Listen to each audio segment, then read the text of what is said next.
Selamat sore, Bung Firdaus Iyas. Selamat sore, Bung Meldi Rendra. Iya, nih 2 hari yang lalu kita dikejutkan dengan bersekutunya orang-orang tertentu terhadap Prabowo ya. Ini di Al-Quran banyak tuh kata bersekutu gitu ya. Apakah ini yang terjadi? Ya, ini Prabowo nih dari segi elektabilitas memang menjanjikan. Dia menjadi magnet gitu ya. Kemudian partai-partai tertentu juga udah mulai ke sana. Dan juga ada faktor X ya. Faktor X ini yang kita sulit tebak ya. Apakah faktor Pak Jokowi atau faktor-faktor hukum yang sedang terkait dengan ketum-ketum partai gitu, Bung Firdaus. Nah, ini menjadi faktor X yang kita nggak tahu. Tentunya kita nggak bahas faktor X ya. Kita hanya melihat ini permainan-permainan bola demokrasi kita udah nyampe mana nih? Apakah masih di titik tengah, diputar-putar tengah-tengah aja, atau udah mulai eh, tajam ya? Ada serangan dari pinggir, dari samping, dari kiri, kanan gitu, umpan-umpan lambung nih. Kita harus baca nih. Terutama bagaimana posisi cawapres dalam pertempuran pertempuran pertandingan-pertandingan demokrasi ini, Bung Firdaus. Ya, kalau kita lihat beberapa hari yang lalu ya, Ketua Umum Ketum Partai Golkar dan PAN itu secara bulat bertemu dengan Prabowo, Ketum Gerindra, dan secara resmi menyampaikan dukungannya dan bergabung dalam koalisi yang sudah dimiliki oleh Gerindra. Sebelumnya sudah ada PKB bersama Caimin, kemudian ditambah lagi dua partai besar ya, tanda kutip memiliki suara lumayan, Golkar terutama, kemudian juga Partai Amanat Nasional atau Partai PAN. Dan mereka sepakat untuk mengusung Pak Prabowo sebagai bakal calon presidennya, baca presnya. Nah pertanyaannya tentu satu, kalau kita lihat ada perubahan konstelasi dukungan politik gitu, yang tadinya sebagian mungkin dianggap oh ya kemungkinan Golkar akan masuk ke mungkin ke Pak Ganjar gitu, PDIP gitu ya, karena sudah dengan bulat mengatakan tidak akan ke Anies dalam beberapa statement sebelumnya. Begitu juga dengan PAN gitu, ternyata bergabung dengan Gerindra dan PKB. Artinya komposisinya sudah hampir 40% lebih gitu. Nah, satu artinya ini akan menguatkan posisi tawar Pak Prabowo sebagai bakal calon presiden. Artinya hasil-hasil survei yang selama ini yang semakin menunjukkan tendensi penguatan gitu dalam pilihan-pilihan beragam survei gitu ya kepada Pak Prabowo. Nah, yang kedua juga menimbulkan persoalan pelik, tanda kutip mungkin pelik buat kita. Ya, anggaplah kita sebagai orang umum, Bu Meli ya. Artinya dalam situasi sekarang, artinya Pak Prabowo ini kira-kira siapa bakal yang akan mendampinginya sebagai orang nomor dua, sebagai bakal calon wakil presiden. Apakah Pak Muhaimin Iskandar yang dari awal sudah dengan setia jauh-jauh hari mendeklarasikan, kemudian merupakan bagian dari Gerindra, atau dari PAN atau dari Demokrat, maaf, atau PAN atau dari Golkar gitu. Karena Golkar juga punya sebanyak sekali ya, arti politisi-politisi yang bisa dimajukan, baik itu ketua umumnya atau bahkan yang memiliki nilai elektabilitas tinggi dari Ridwan Kamil yang baru bergabung gitu.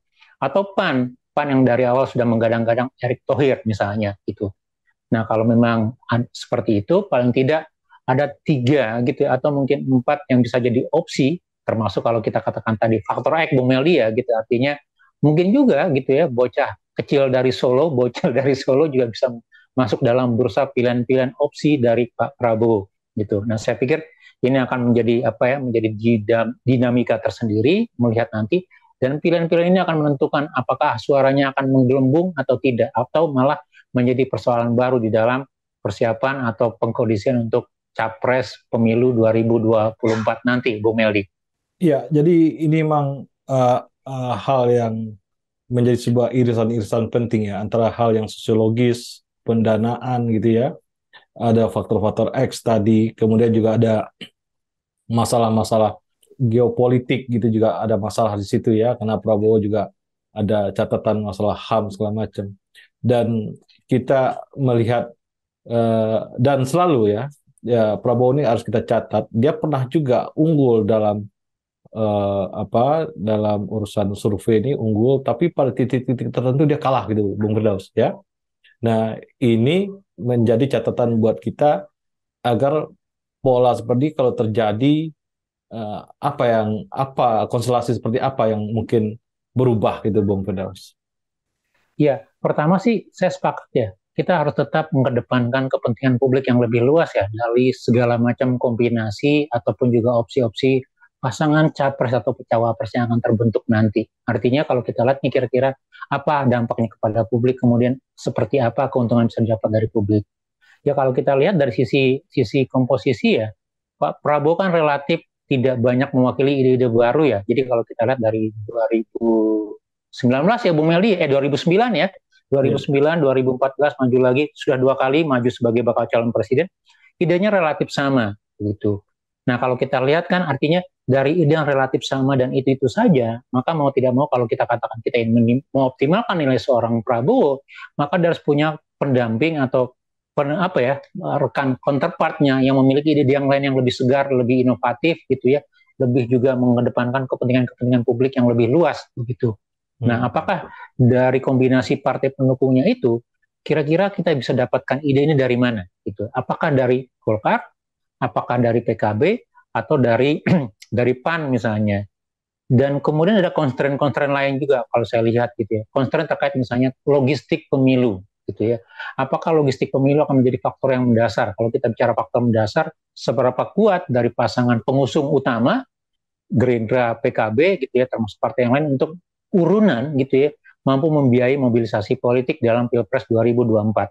Kalau memang dibutuhkan bohir yang besar, kira-kira siapa memiliki logistik yang kuat misalnya. Salah satu yang kita anggap misalnya Pak Erick Thohir cukup kuat dalam sisi logistik misalnya begitu dibandingkan yang lain gitu ya. Atau bicara seberapa kuat penetrasi di dalam kerangka pemilihan suara, artinya suara-suara yang akan bisa didapat gitu ya.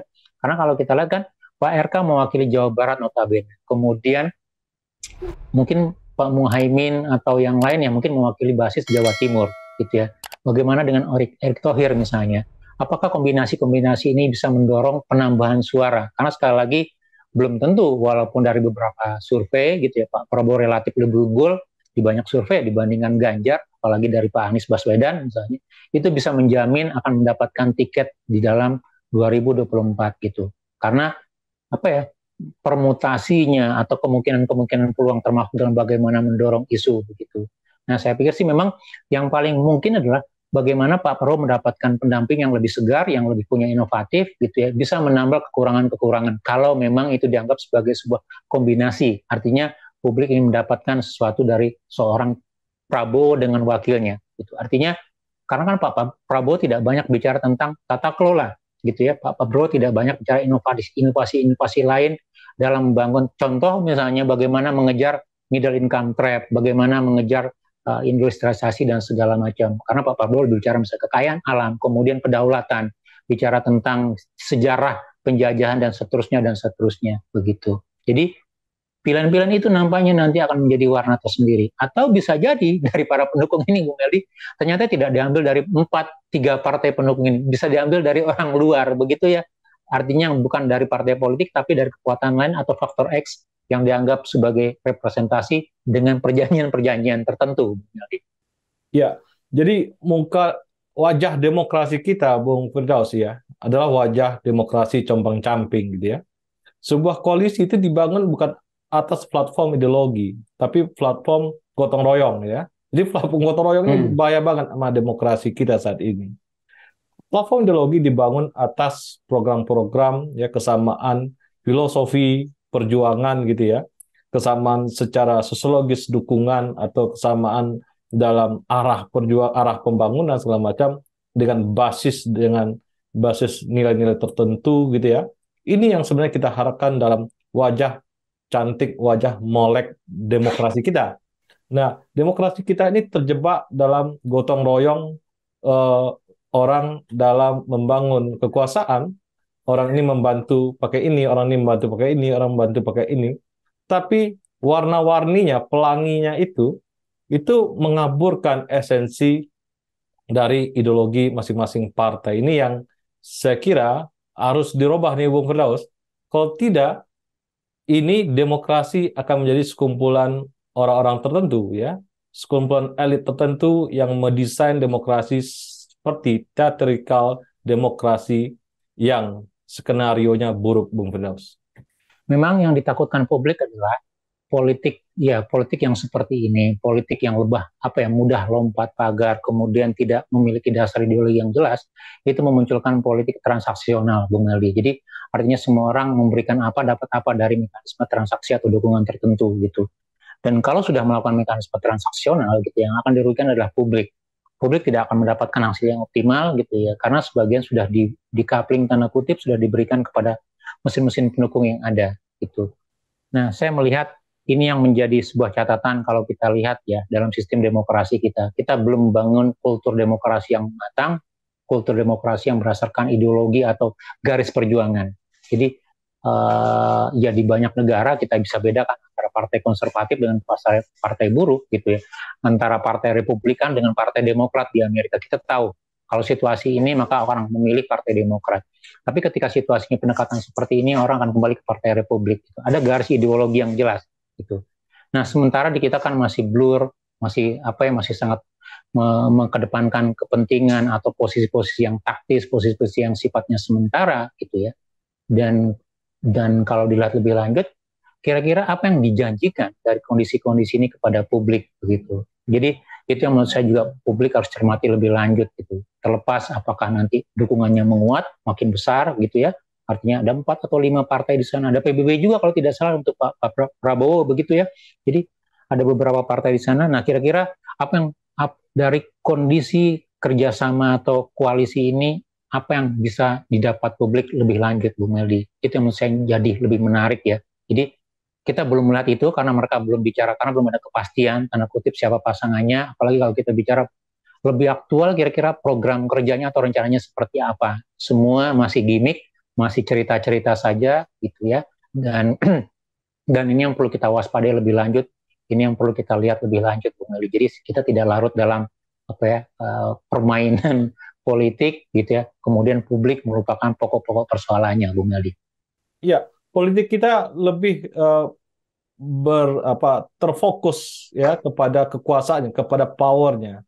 Jadi politik kita tidak bergerak pada tataran ide, ini yang menakutkan nih Bung Firdaus ya.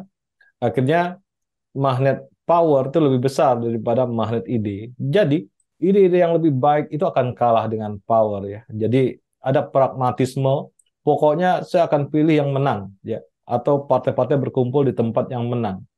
Ini akan menunjukkan ya pragmatisme partai yang buruk sebenarnya, yang tidak berjuang pada basis ide-ide yang benar, gagasan-gagasan yang benar, atau arah bangsa yang benar, Bung Firdaus. Ya, memang itu yang jadi soal ya untuk partai yang sifatnya lebih masif, lebih massal, tanpa memiliki mekanisme ide atau kaderisasi yang lebih jelas. Itu artinya karena apa ya? Karena orang hanya mengejar dari sisi kekuasaannya. Padahal kita tahu kalau kekuasaan, tanda kutip ya, dikejar terus-terusan, akhirnya kekuasaan itu menjadi abuse of power, dan kekuasaan itu bisa menjadi memukul balik gitu ya, bahwa tend to corrupt jadinya gitu. Dan ini yang perlu kita ingatkan berkali-kali untuk selalu menjaga bahwa kekuasaan itu tidak hanya dalam konteks mendapatkan kursi kepemimpinan, kursi kekuasaan, tapi juga bagaimana menjamin bahwa dengan kekuasaan itu mekanisme pelayanan publik, mekanisme pembangunan, mekanisme keadilan pemerataan itu terjadi gitu. Jadi saya pikir itu sebenarnya yang menjadi esensi dari election. Itu yang menjadi saripati dalam demokrasi dengan pemilunya, Bung Meldi. Gitu. Bagaimana pembangunan itu diregenerasi, ide itu diregenerasi lagi, ide baru diterima gitu ya untuk persoalan-persoalan yang berkembang di masyarakat begitu. Dan ya mungkin kalau kita lihat dari sisi ini gitu, kita juga nanti akan melihat kira-kira dari partai-partai yang lain meresponnya seperti apa, Bung Meldi.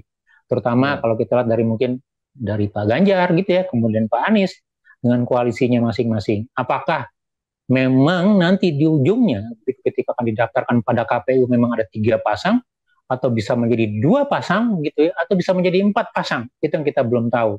Jangan-jangan kalau dilihat dari akumulasinya sudah 40% berada pada satu kutub, maka maksimal mungkin hanya 3 pasang, atau bisa jadi dia mengerucut menjadi 2 pasang, Bung Meldi. Saya tidak tahu begitu. Baik, terima kasih Bung Firdaus. Sama-sama, terima kasih Bung Meldi, tetap semangat, tetap berkarya. Salam Indonesia bersih. Salam Indonesia bersih.